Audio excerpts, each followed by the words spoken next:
you're going to hit the bridge.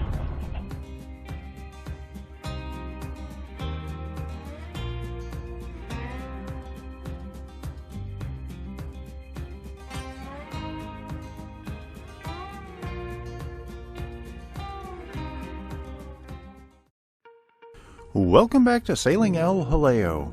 As you can tell from the introduction, we had a little bit of excitement this week. When we left off last week, we had just crossed into South Carolina, if I can find it here, and we were anchored in Calabash Creek.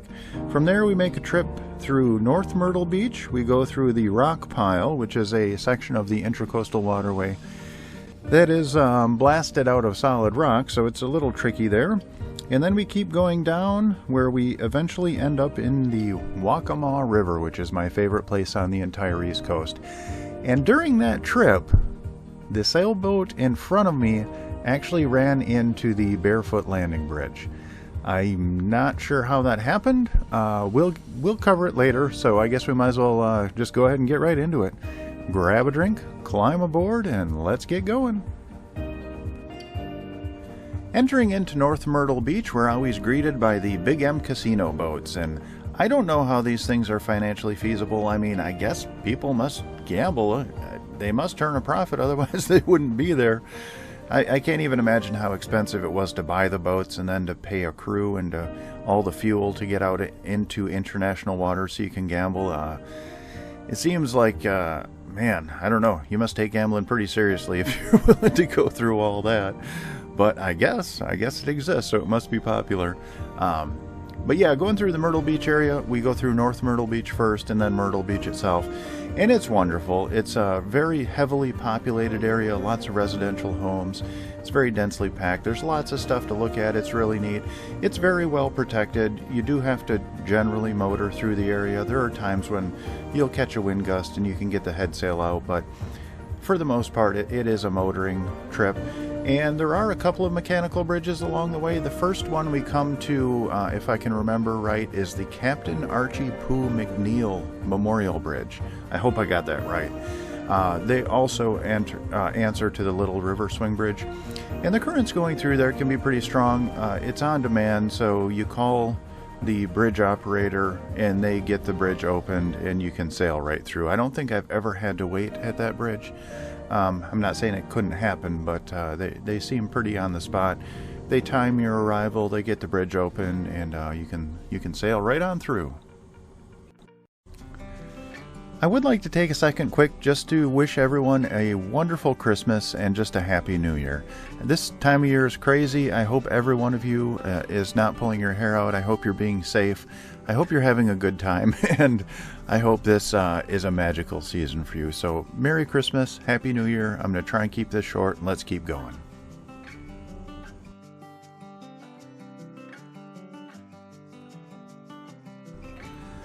Between North Myrtle Beach and Myrtle Beach itself is the Rock Pile, and this is a unique stretch of the Intracoastal Waterway. It is blasted out of solid rock, and it used to be a lot more treacherous than it is now. From what I understand, they've widened it out, and there used to be like, I guess, I don't even know what you call them. There used to be rocks that jutted out into the Intracoastal Waterway, so it used to be a lot more. I guess they used to hang, like, they'd put rebar with license plates on those so people would see them. And this is all just what I've heard. I don't know that any of this is true, but this is just sailor stories that I've heard over the years. And they have widened it out. There is one stretch of it that's pretty narrow. I would not want to meet a barge in that stretch, but that stretch is maybe, I don't know, a couple hundred yards. So it's really not that big of a deal. And the rest of it, you can pass no problem. I wouldn't wander out on the sides too much because it does get shallow. This time I came through at a higher water level. In the past, when I've gone through at low tide, you can see a lot of exposed rocks, and it does look a lot more dangerous than it does now. But it's not anything too tricky. Some people will put out security calls when they go through there. I think that's kind of a relic of the past when it was maybe a little more treacherous. If a barge, 100%, commercial traffic, yes. I don't think recreational boaters have to do it. Some do, most don't though. Just beyond the rock pile is the Barefoot landing bridge, and here's where we come to the bridge strike. Now, I'm going to try and handle this as delicately as possible. I know this is a crappy situation. Stuff happens when you're on a boat. I hit a jetty, in the Delaware River and punched holes in the bottom of El Jaleo. Thankfully, she didn't sink. Stuff happens when you're on a boat. Stuff goes sideways, and they can go sideways quick. And if you lose sight of your focus, even for a little bit, it can be really bad, and it can get really bad really quickly. Just this trip, I haven't grounded yet this trip. I'm pretty comfortable now in the ICW. I know where everything is and where not to go and where the shallow spots are. But anyway, that's not about this. I did one time coming out of Beaufort, South Carolina, I almost hit a navigational buoy in the Beaufort River, and these things are massive, and Neptune is barking outside. And I just wasn't I stopped paying attention just for 10 minutes, or not 10 minutes, for like 2 minutes. I was doing something else for 2 minutes, and I came within probably 50 feet of a navigational marker, and these things are massive. It would have done damage to the boat.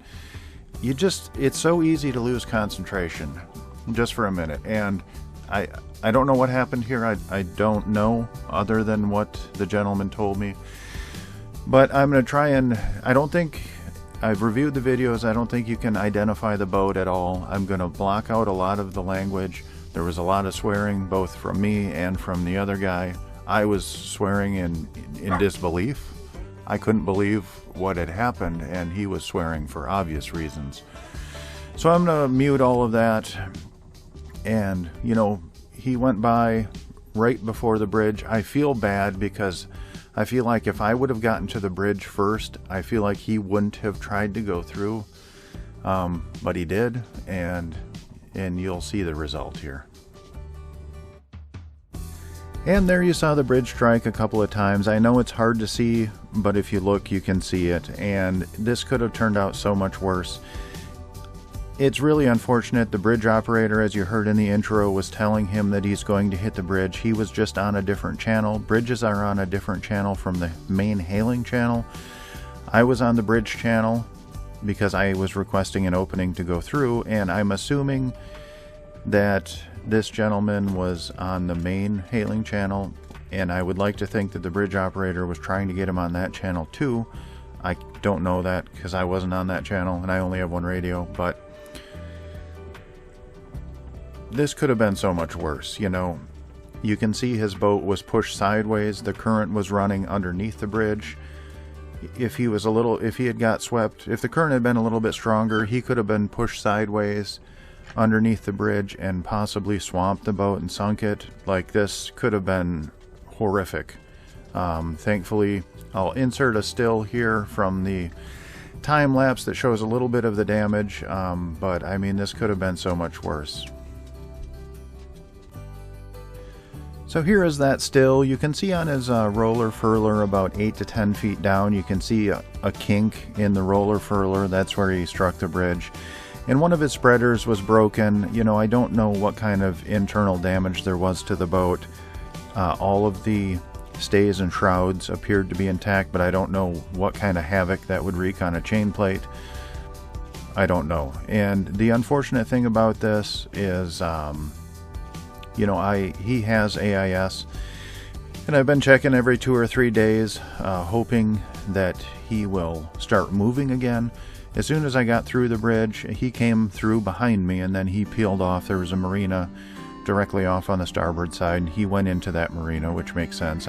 I cannot even imagine the stress that he was under when all of that happened. I mean, I would have been literally crapping my pants. I don't think I would have handled it as well as he did. But he peeled off into the marina, and there's a dead zone there. There are no pings from AIS in that region. The last ping from him was going through the Calabash Creek entrance there, and I check every 2 or 3 days. I hope that he gets moving again.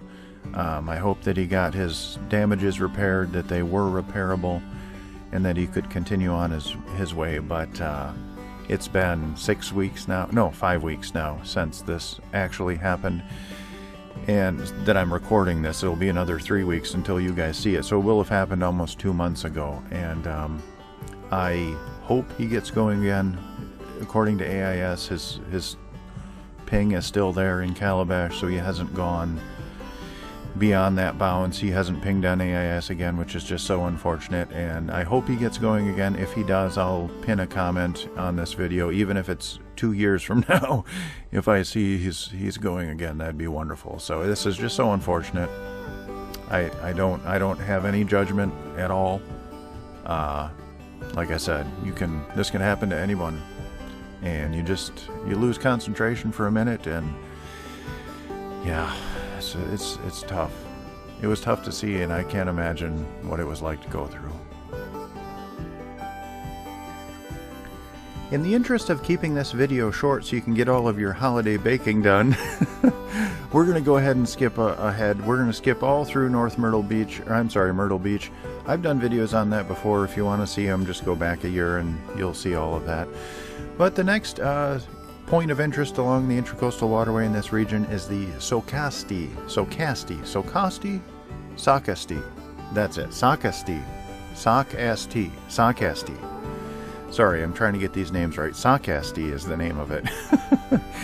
The Socasti Swing Bridge is at the end of Myrtle Beach, and this bridge can be a little finicky, and the currents can be strong, so if there are other boats waiting, don't be in too big of a hurry to crowd them and get right up next to the bridge, because you can have to wait here. I've had to wait almost every time going through this bridge, sometimes up to half an hour. It's supposed to be on demand, but there seems to be no real rhyme or reason as to what metric they use to open it. I don't know. So just be careful at the Socasti Swing Bridge. And after the Socasti Swing Bridge, we got into the Waccamaw River, which is my favorite place on the East Coast, and we went up to Prince Creek, which is it's just an offshoot of the Waccamaw, and it's wonderful there. It's just a little more narrow. Now this time of year, the cypress are not in bloom, so it's not quite as beautiful as it is in the spring, but we still ended up staying a week here, which we just love it here. It's secluded, it's quiet, it's protected. It's just a wonderful place to be. And once again, I hope everyone has an absolutely wonderful Christmas, a great New Year. Just be safe, and we'll see you next week.